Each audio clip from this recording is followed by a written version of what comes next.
Halo Sobat Buku Harian dimanapun teman-teman berada.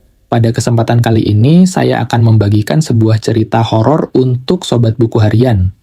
Sebelum kita masuk ke ceritanya, untuk teman-teman yang menonton tayangan ini dan belum subscribe, jangan lupa untuk subscribe dulu agar channel ini lebih berkembang lagi. Mari masuk ke ceritanya. Ceritanya terjadi sekitar tahun 1945 saat Bu Yati berusia sekitar 15 tahun dan masih duduk di kelas 3 SMP. Dulu, Bu Yati tinggal di sebuah desa terpencil di perbatasan antara Provinsi Jawa Tengah dan Jawa Barat, dekat pesisir pantai. Desa tersebut hanya dihuni oleh sekitar 65 kepala keluarga, sehingga antar warga saling mengenal. Bu Yati masih ingat saat berangkat sekolah, dia sering menumpang andong atau pedati yang dibawa oleh orang-orang untuk mengangkut gabah menuju pasar besar. Pada malam hari, penerangan hanya berasal dari lampu minyak. Untuk keperluan buang air kecil dan besar, warga desa biasanya pergi ke sungai, termasuk pada malam hari. Bu Yanti selalu menyempatkan diri untuk buang air kecil sebelum malam tiba karena dia takut harus ke sungai pada malam hari. Anak-anak di desa itu umumnya juga merasa takut. Meski jarang terjadi kejadian mistis, Bu Yanti mengingat suatu malam saat dia masih SD, pulang ngaji bersama teman-temannya dan melewati pemakaman yang terkenal angker. Mereka melihat seorang bapak-bapak berdiri di depan makam dengan jas rapi namun tanpa bola mata, yang membuat mereka lari ketakutan dan melapor kepada orang tua mereka.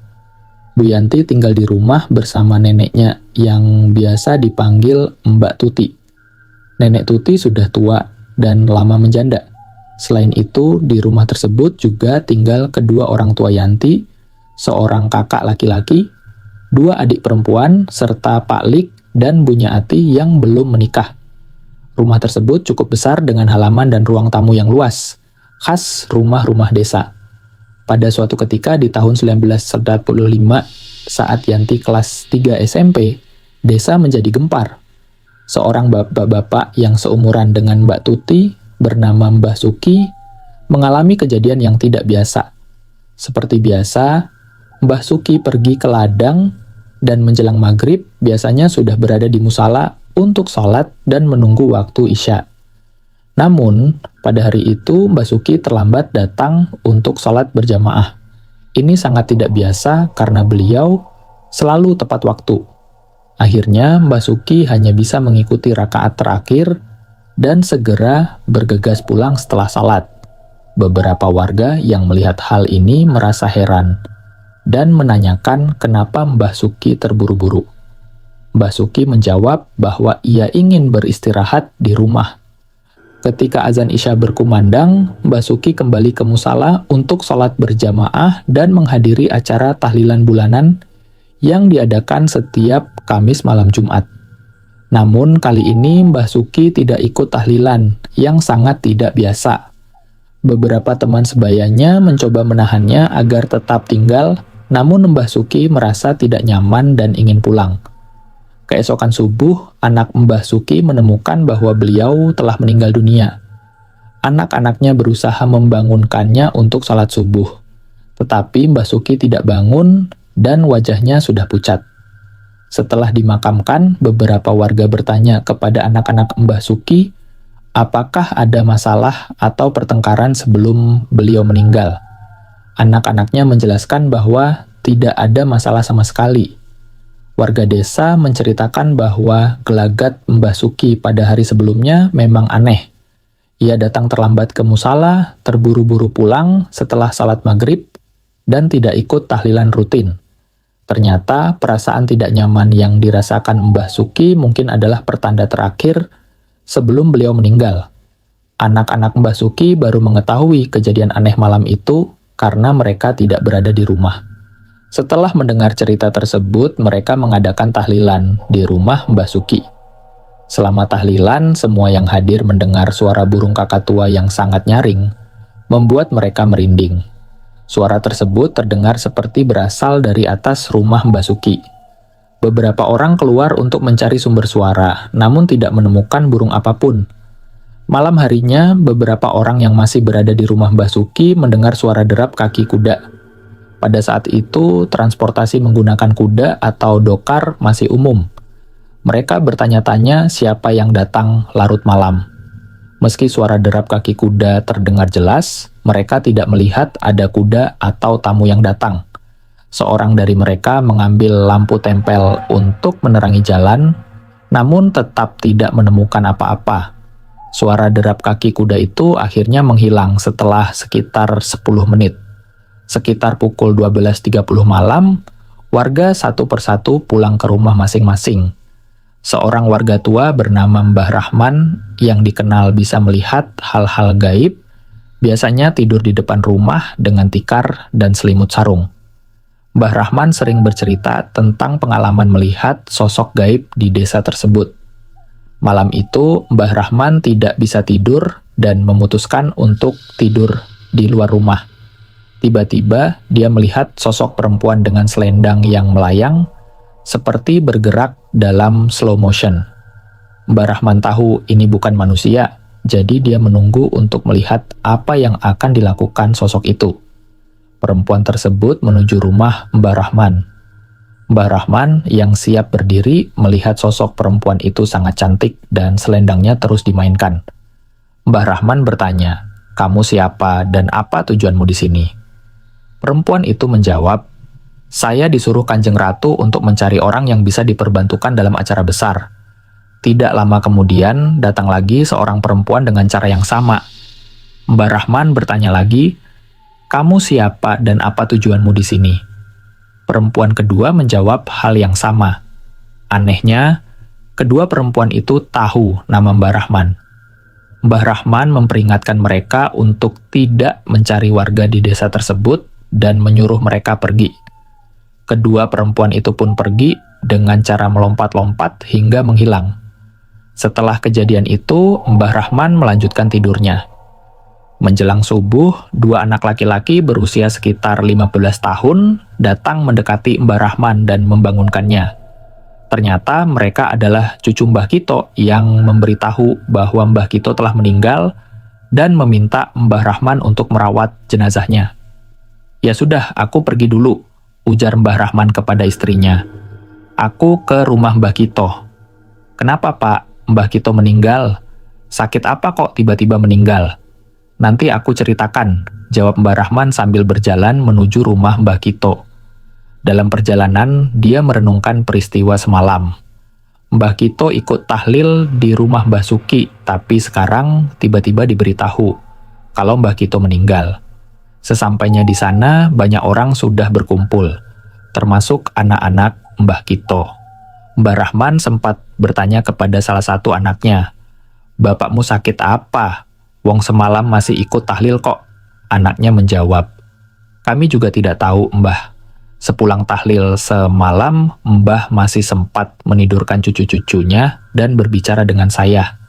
Tapi menjelang subuh, istri saya teriak kalau Mbah sudah tidak bernapas lagi." Jenazah Mbah Kito kemudian dimakamkan. Warga mulai bertanya-tanya karena dua orang telah meninggal secara tiba-tiba dalam 2 hari terakhir yang mereka anggap sangat misterius. Mbah Rahman tidak menceritakan pengalamannya bertemu dengan dua sosok perempuan cantik semalam. Tahlilan untuk Mbah Suki dan Mbah Kito digelar bersamaan malam itu. Orang-orang masih membicarakan tentang Mbah Suki dan Mbah Kito, yang keduanya sehat namun tiba-tiba meninggal. Mbah Rahman mencoba mengedukasi mereka. Yang namanya takdir itu sudah kehendak Yang Maha Kuasa. Apa kalian mau apa? Kalau Gusti Allah sudah berkehendak, kita hanya bisa menerima. Setelah perbincangan itu, Mbah Rahman pulang. Malam itu lagi-lagi dia tidak bisa tidur. Dia menggelar tikar di depan rumah sambil merokok. Tiba-tiba dia melihat sosok perempuan yang sama seperti semalam, melompat-lompat dalam slow motion.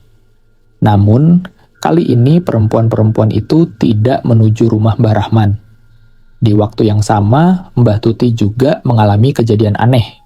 Malam itu, Mbah Tuti tidak bisa tidur. Kamar beliau memiliki jendela kupu tarung yang bisa dibuka untuk melihat keluar.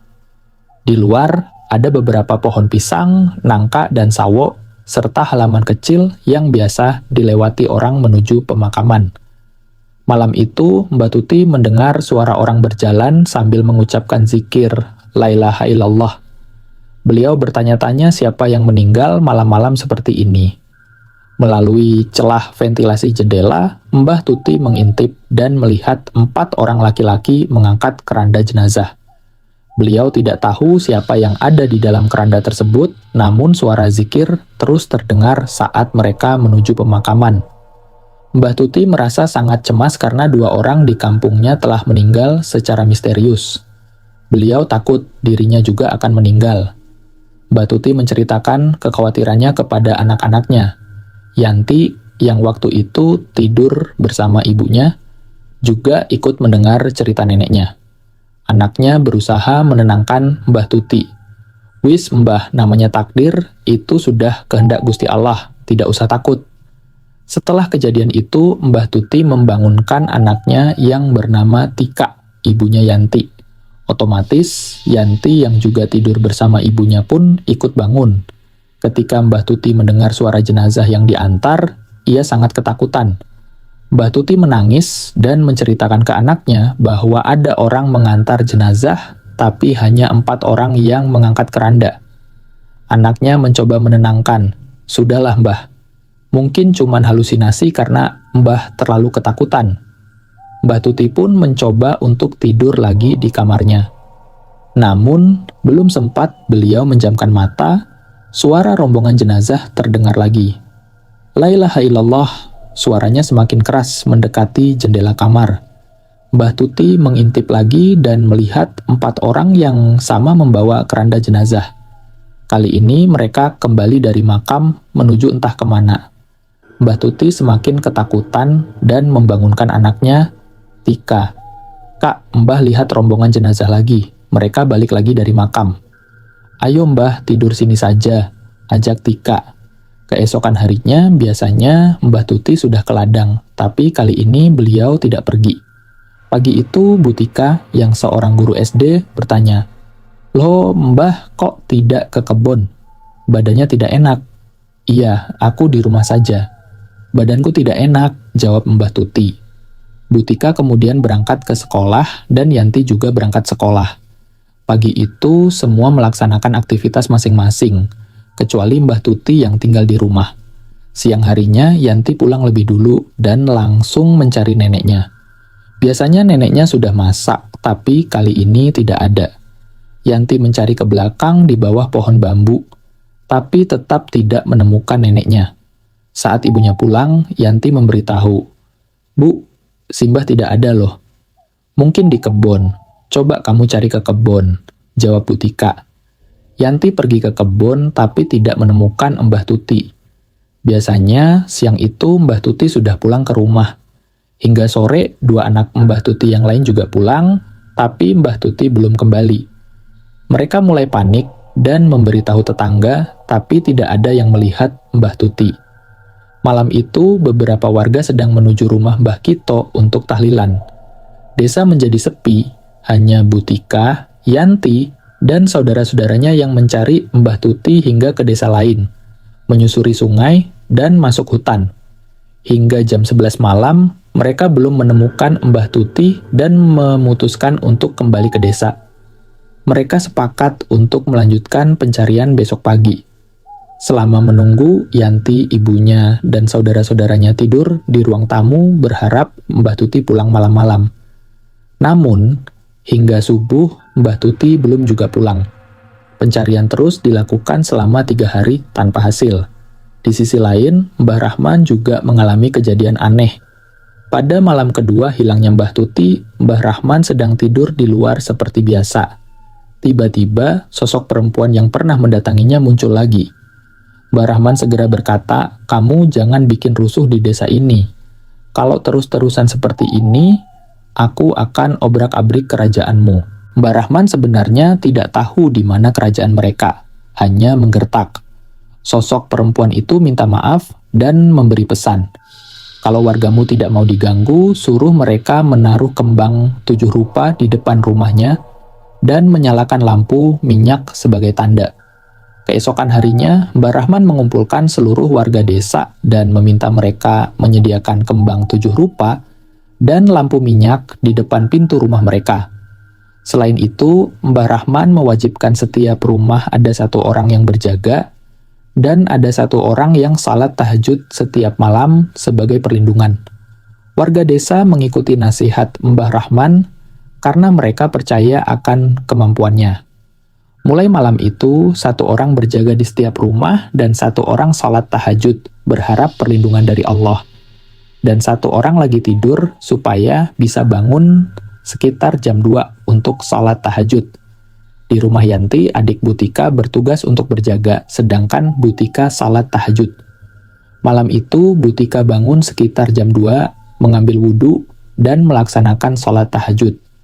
Ketika sedang salat, Butika mendengar suara lonceng mengelilingi rumahnya, dan suara lonceng itu semakin lama semakin menghilang ke atas. Setelah selesai salat tahajud, Butika menceritakan kejadian ini kepada adik-adiknya, termasuk Yanti. Sepertinya memang ada sesuatu yang terjadi pada Mbah Tuti. Mari kita semua berdoa dan salat tahajud untuk mendoakan beliau, kata Butika. Keesokan harinya, warga desa masih melakukan hal yang sama. Menempatkan kembang 7 rupa dan lampu minyak di depan rumah mereka, serta berjaga dan melaksanakan salat tahajud. Hal ini dilakukan selama sekitar 7 hari. Namun, Mbah Tuti tetap belum ditemukan, dan keluarga Mbah Tuti mulai merasa pasrah, percaya bahwa Mbah Tuti mungkin telah diambil oleh pasukan Nyi Roro Kidul untuk diperbantukan di kerajaannya. Setelah sekitar 20 hari hilang, keluarga Mbah Tuti merasa semakin pasrah. Namun, suatu sore Yanti pulang sekolah dan menuju dapur untuk memasak. Saat melewati kamar Mbah Tuti, Yanti melihat sesuatu yang aneh. Setelah selesai memasak, Yanti memastikan kembali apa yang ia lihat di kamar Mbah Tuti. Ternyata di sana ada jenazah yang sudah dikafani. Yanti terkejut dan berteriak-teriak sambil menangis. Salah satu tetangga yang mendengar tangisan Yanti segera datang ke rumah. Tetangga itu bertanya, "Ada apa, Yanti?" Yanti tidak bisa menjawab, hanya terus menangis dan teriak-teriak. Beberapa tetangga lainnya juga datang dan mereka semua kaget melihat jenazah di kamar Mbah Tuti yang sudah dikafani. Mereka menunggu warga lain datang. Setelah sekitar setengah jam, Mbah Rahman dan beberapa tetua kampung tiba. Mbah Rahman masuk lebih dulu, mengucapkan salam dan membacakan doa. Setelah itu, Mbah Rahman membuka kain kafan jenazah tersebut. Ketika kain kafan dibuka, Mbah Rahman mengucapkan, "Astaghfirullahaladzim, inna lillahi wa inna ilaihi raji'un." Ini adalah jenazah Mbah Tuti. Wajah Mbah Tuti pucat dan sudah benar-benar menjadi mayat. Keluarga Mbah Tuti memastikan bahwa jenazah tersebut adalah Mbah Tuti karena ada tanda lahir di punggung sebelah kanan beliau. Warga kampung bersiap untuk memakamkan jenazah Mbah Tuti. Mereka heran karena jenazah Mbah Tuti sudah bersih, seolah sudah dimandikan dan siap dimakamkan. Singkatnya, jenazah Mbah Tuti dimakamkan malam itu sekitar jam 10 malam. Keesokan harinya, tahlilan digelar di rumah Mbah Tuti. Warga kampung masih tidak percaya bahwa Mbah Tuti telah meninggal dengan cara yang misterius. Mereka bertanya-tanya bagaimana bisa Mbah Tuti tiba-tiba kembali dalam bentuk jenazah yang sudah dipocong setelah hilang selama 20 hari. Di tempat lain, Mbah Rahman mengalami kejadian ganjil. Malam itu, saat merenung, tiba-tiba datang sebuah kereta kencana ke pekarangan rumahnya.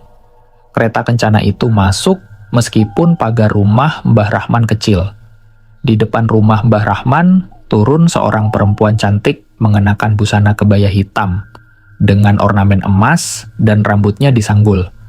Mbah Rahman segera berkata, "Mandek kono ae, ojo mbomaku." Perempuan itu berhenti dan mengucapkan salam sambil berkata, "Mbah ngampunten." Akhirnya Mbah Rahman tidak menanggapi perempuan tersebut yang kemudian kembali masuk ke kereta kencana dan pergi, menghilang dari pandangan.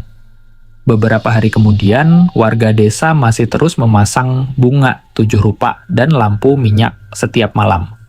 Setelah sekitar 2 bulan, Mbah Rahman menyampaikan kepada warga desa bahwa mereka tidak perlu lagi melakukan ritual tersebut.